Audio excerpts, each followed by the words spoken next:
Hello everyone. This is the fifth in a series of videos created by the Career Development Practitioners Certification Board of Ontario to assist you with preparing your application for certification. This fifth video will assist you with completing Section 7, Standards and Guidelines, and specifically we will look at the specializations in Section 7. We will also in this video look at the final section, Section 8, on other related training. Just a reminder that you can obtain a copy of the application as well as the sample applications on the CDP-CBO website, and you can also access the other videos in this series on that site.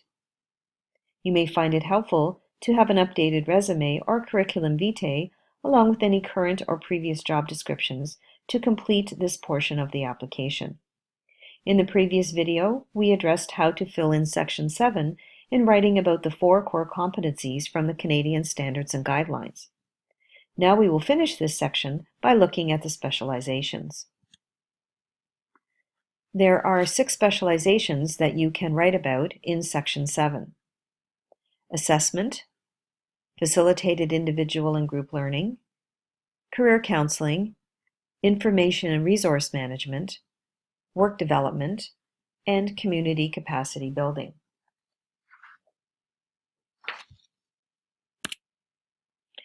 Let's review these specializations on the sample application, and this is the same sample application that we have been using throughout this series. Please note that of the 6 specializations that I just mentioned, that you only have to select 2 of these specializations to cover in your application. The sample that we're going to show you here has provided all examples for all 6 of those specializations. So under each area of specialization, you need to have an understanding of what goes into each of these areas. So assessment refers to being able to administer and interpret various types of assessment tools. There is a long list of tools available in the field, but these might include, for example, tools for which you might need Level B or Level A certification. And these tools might include the Myers-Briggs Type Indicator, personality dimensions, the Strong Interest Inventory, the GATB, and so on. Please note that assessment in this section does not refer to needs assessment, but specifically to the use of various types of questionnaires, surveys, tests, etc. that are designed to measure a client's skills, interests, personality styles, values, and so forth. So you can see in the example listed here that this individual is certified to use the MBTI and the GATB, personality dimensions, and other Level A types of tools. There's a very long list of tools available to be used in the field, and if you are choosing this as one of your specializations, please describe clearly which specific tools you use and/or that you are certified in. We move down to the next section, which is facilitated individual and group learning. This refers to showing that you know how to facilitate learning for both individual clients and in group settings. Facilitating individual learning may refer to a variety of techniques, strategies, and approaches in working with individual clients, such as helping clients to learn how to design their own resume. Group learning can refer to any group in which you provide facilitation, such as group processes or activities that help clients to learn on a variety of subjects. In this sample application, this individual has provided some good description of the types of groups that she has facilitated. Note that there's a bit of overlap with the previous section on assessment, as she is referring to making use of some of the same tools in groups to facilitate learning in those settings. This is perfectly fine and is similar to the idea of using one example of a work activity in the first part of Section 7 to illustrate several of the core competencies. We'll move down now to career counseling. Using this as a specialization, it refers to possessing knowledge in career counseling techniques, guiding clients in work search strategies, facilitating groups on career counseling topics, and so forth. Reading the description here, this individual has clearly described her knowledge of the labor market and work activities in which she has assisted clients with finding employment. Moving now to the next specialization, information and resource management. This refers to developing and maintaining an information and resource base, providing clients with access to information and guiding clients in work search strategies. In general, this relates to being knowledgeable and up to date about resources and information that would be useful to clients. In the case of this individual in the sample application, she has received certification as a career and employment information specialist and has described how she has developed her knowledge of resources in the field and how she makes use of that information in helping clients.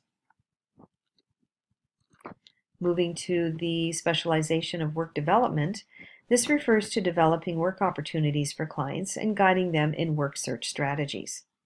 An example of how this might be a specialization would be if a part or all of your job involves job development and connecting with employers to identify potential work opportunities for clients. The individual in this sample application has described how she completed a job development certificate program and how she went on to apply that knowledge in the field in helping clients to find employment. Lastly, the specialization of community capacity building refers to promoting community partnerships and participation to increase self-sufficiency and enhance productivity of community members, and also facilitating groups that contribute to enhancing a community.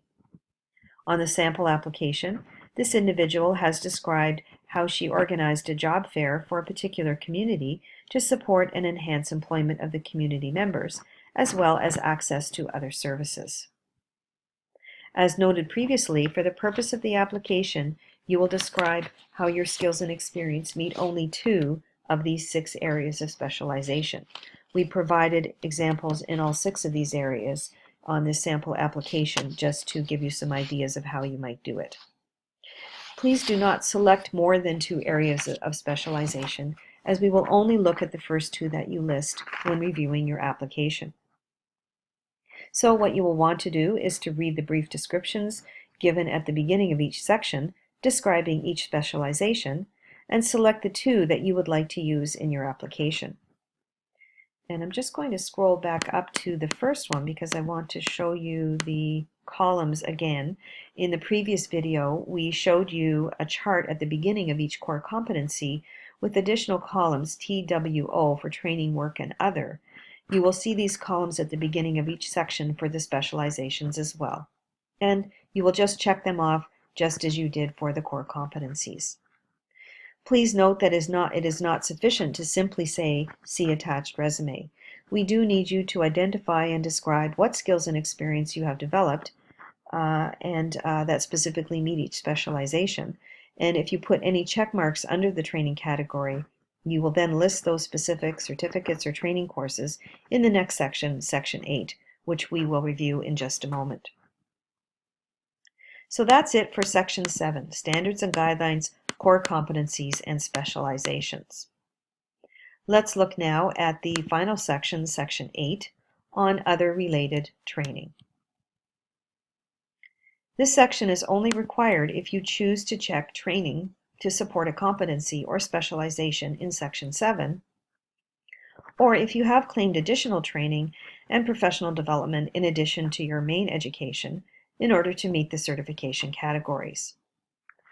Please list and provide copies of the relevant certificates and documents. The documents do not need to be sealed originals. Copies will suffice.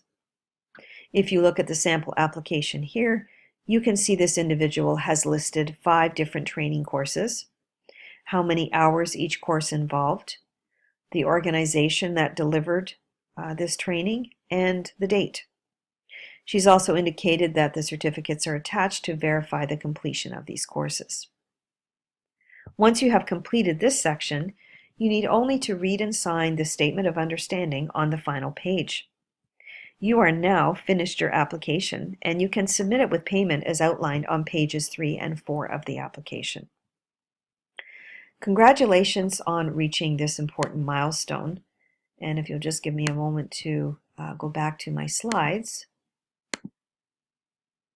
Remember to reward and celebrate your accomplishment on completing your application and to recognize yourself for the effort that you have put into taking this important step to enhance your professionalism. Once again, remember to consult the sample applications and to let us know if you have any questions at any time as you are completing this process. And again, ensure that you do check the other videos if you have questions for the other sections. We look forward to receiving your application and to supporting you in achieving this important milestone in your career. Congratulations.